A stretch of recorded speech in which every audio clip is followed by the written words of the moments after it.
We already have several rules in our derivative toolbox, including the power rule, product rule, and quotient rule, as well as our trig derivatives.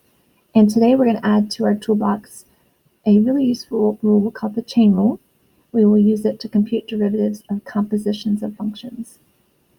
I'd like to show you an example. We're going to work it out two different ways. The first way using the product rule, and the second way we're going to use the power rule. And through this exploration, I'd like you to discover why and when we use the chain rule. We're examining the function 4x plus 3 quantity squared, and we know that we can use the product rule in this by simply writing that expression twice. So we have a left and right function. Let's go ahead and set up our product rule, lefty right plus righty left.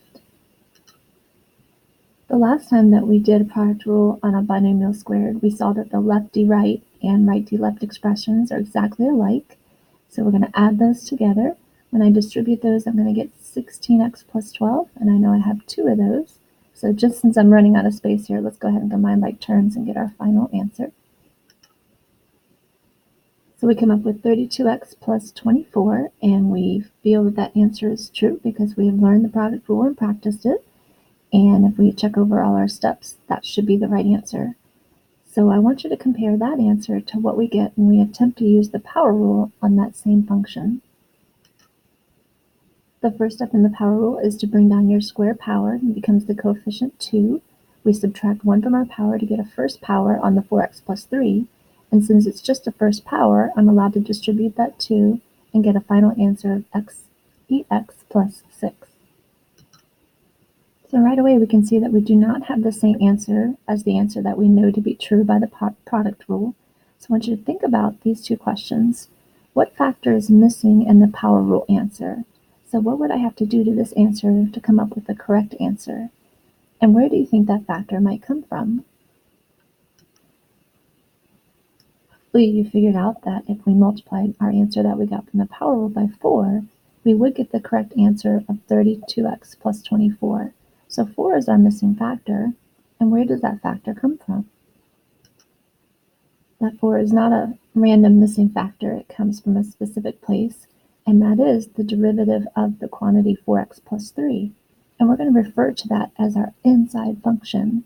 You might remember in our learning target, it mentioned the compositions of functions. And what that means is that you have more than one function, and basically there's one function inside another or inside two more functions. So that's what we're going to be looking at, and using the chain rule, it happens and it's needed whenever you have a function inside another function or a composition.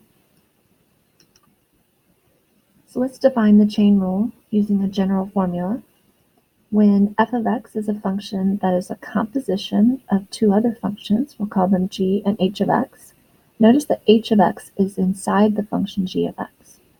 Then f prime of x, so the derivative of our function f, is going to be the product of g prime of h of x and h prime of x. I'm sure you noticed right away that I started using these underlines, and I actually used them up here too.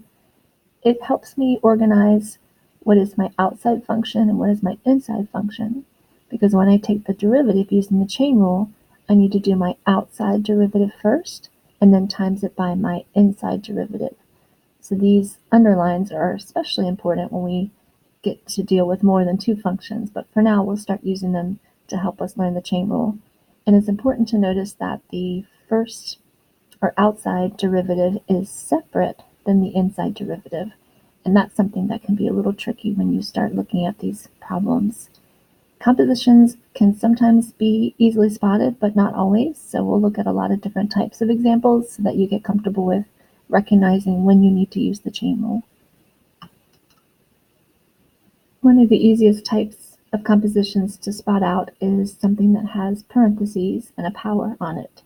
So the power is representing the outside function, while the function inside the parentheses is literally the function that's inside, or the inside function.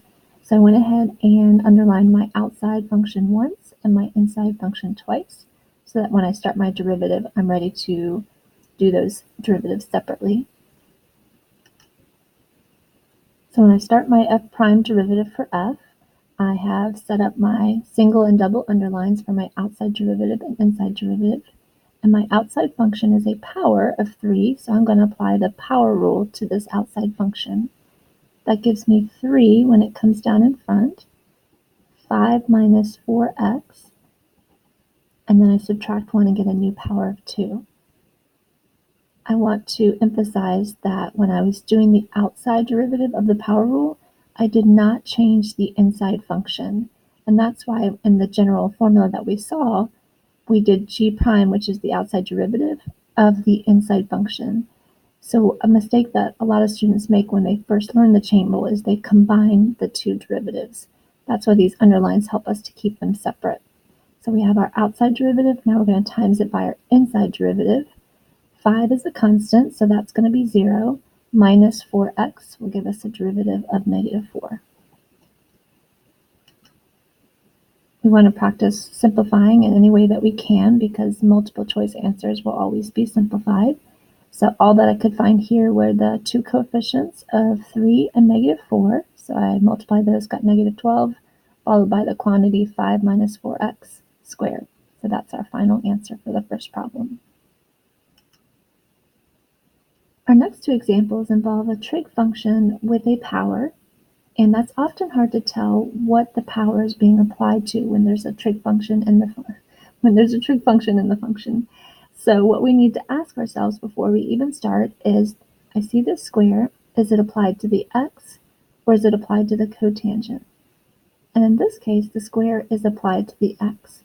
So what I'm going to do to help myself understand what function is really outside and inside is put parentheses around that x squared, which tells me that the 3 cotangent is the outside function and x squared is the function inside the cotangent.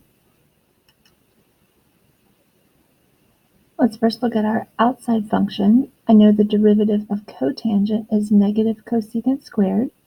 I do have this coefficient of 3, and coefficients always stay with our derivative. So that 3 becomes negative because of our negative cosecant squared derivative. And so I have negative 3 cosecant squared of, notice I did not change my inside function, so you copy your inside function. So that's our outside derivative. We're going to times it by the inside derivative of x squared, which is 2x, and then we'll combine to get our final answer. So again, all we were able to simplify was to multiply our coefficients. So I got negative 6.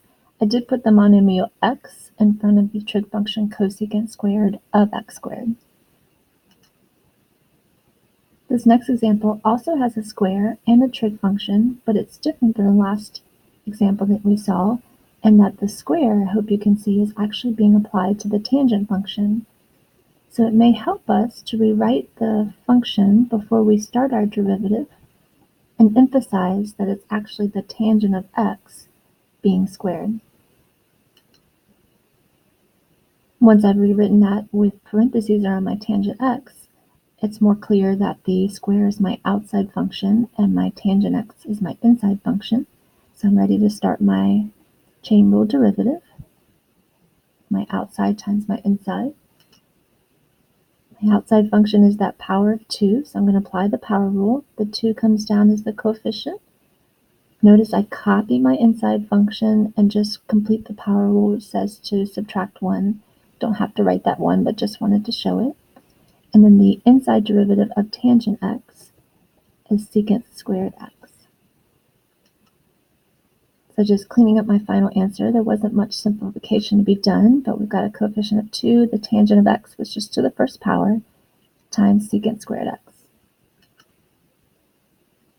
So now that we've worked out a few examples, I wanted to go back to our general formula and just add a little more specific detail to that. So we have an outside function and an inside function. We'll call them out and in. When you start the chain rule, you do the derivative of the outside function, so d out, but then you just copy the inside function. Notice that is not the derivative. It's just copying the inside. You then times it by the derivative of the inside. So keeping those separate is probably the biggest challenge we'll have when we first start practicing, but we'll get better with each example. So we'll pick up there in class when we see each other. See you then.